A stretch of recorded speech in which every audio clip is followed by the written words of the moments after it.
Welcome to the Next Chapter Experience podcast with Jeanette Lissette. Thought leaders explore the mindset, wellness, and wealth needed to realize next level transformation. Let's get started. How to balance all the kinds of things that you want to accomplish, as you see, the juggling, all of these things that you know you want to accomplish and still live life worth living. I'll give you the easy answer. And this is as simple as I can make this. Forget time management. Forget about it. You can't grab hold of time. I've tried, okay? You can't buy it off a shelf. You can't put it in your back pocket for later. I'm sorry. You cannot grab it. It's intangible. But what's not intangible is your commitment of how you're going to use your time. So get really good at commitment management. So think about your week. And this is an exercise I do every Sunday with my wife and my kids. We look at our week ahead and we time block everything, like personal time, exercise, health time. Even if we have special events, the kids have special tests, like we just get everything blocked out. So we know what we're committed to or committing to. And the neat thing is I also color code on my calendar. They don't necessarily do it in my family, but I love doing it because I'm a very visual person. So I'll use pink for any of my family commitments. I will use light green for any conversations that I'm going to have, like a podcast. I will use dark green for client calls. I like to use red for my fitness commitments. Now, the neat thing is once I've blocked out my week,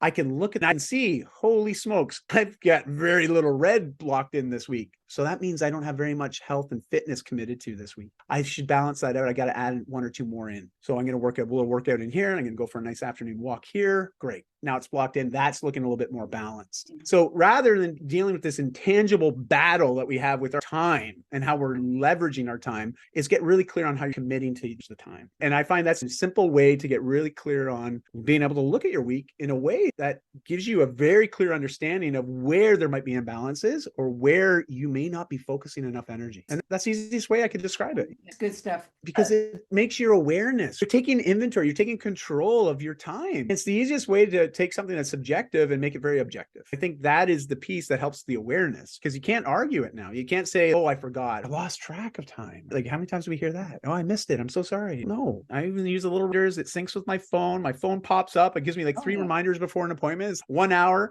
15 minutes, 5 minutes. Like I've set it up. Like we can leverage technology to support us in these commitments that we're making. But whatever system we use, just make it something that you can use consistently. Those who may be struggling with the juggling of family, career responsibilities and things of that nature, the intentionality behind planning it is really where it begins. And say, for instance, you don't go for that walk and you look at your calendar and say, yeah, I didn't go for that walk. You have a plan of action. What I like to invite people, just to piggyback what you just said, because I think it's so poignant, is this idea if you start seeing a lot of these missed commitments and you find yourself saying tomorrow, realize pretty soon you're just going to have a pocket full of yesterdays and a lot of probably some negative emotions attached to this feeling of I'm either lying to myself or I'm failing. It's a real sure way to make yourself very discouraged and ultimately maybe not even start or quit before you've really gotten going. So my biggest thing I encourage people is just give yourself a lot of grace, a lot of understanding. Don't be hard on yourself. And if you miss it today, that's okay. But make a promise to yourself that you won't miss it again and then follow through. And that's all you can do is just follow through. There's nobody else that's going to judge you for it. Nobody. Because really nobody cares. And I don't mean to be negative or cynical, but at the end of the day, it's on you. If I could find a career where people would say, Dai, we're going to pay you to just do self-care every day, I'd be like, okay, sign me up. I'm in. But I haven't found a position that's willing to pay me to look after myself. So I have to take that on myself. And everybody else does. And so have fun with it. Gosh, we got one go at this. Maybe we got more. I don't know yet. But you know later. But I'm just being that we got one go.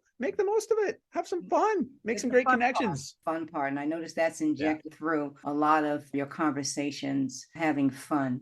Yes. And building that rock solid foundation. So you have to find your joy somewhere. Yes. Thank you for saying then develop some type of consistency with piece of joy that you have. And some people it's running and some people it's other types of sports, maybe CrossFit. It is. For me, it's Zumba. Love that. Love that. But the thing that has made the biggest difference in my life is really finding something that I love to do and can do consistently. If I committed to running 10 miles, I'd sustain it for like less than a half a minute. To me, in good health, it's really more about longevity. Yes. Thank you. Yes. And things of that nature on the long term, for long term, not for a short period of time. So having fun doing what you like to do as it relates to fitness, moving your body, let's say, those kinds of things are important to me. It sounds like the same with you. Absolutely. It's all many years ago, I made a pivot, especially when I hit my 40th year on this planet. I realized I had to change how I was doing things. And for me, my focus became on vitality, but more importantly, how that fed into my longevity. And yeah, I want to live to 130, 140 or beyond. Sure, why not? But I don't want those last years to be spent not having fun, not enjoying my self, not having a quality lifestyle in life. And that's all on us. Again, who knows? And I'm not here to be a doomsayer or whatnot, but we have to take full accountability for our own health. And once we do, it's amazing. Once you get into that flow and it becomes part of your lifestyle, you don't have to think about it anymore. You just wake up and you do certain things, but you do certain things because they make you feel good. And it actually makes you show up differently with everybody else too. It does. And that's what I think, that's the piece that is missing, or there's a understanding about that piece, or maybe it's just a lack of knowing how you can feel when it becomes something that is just an integral part of your life. It's part of your lifestyle. To move your body, to drink the water, to eat food that serves you well. When it's your lifestyle, then it's second nature. That's right. Correct. That's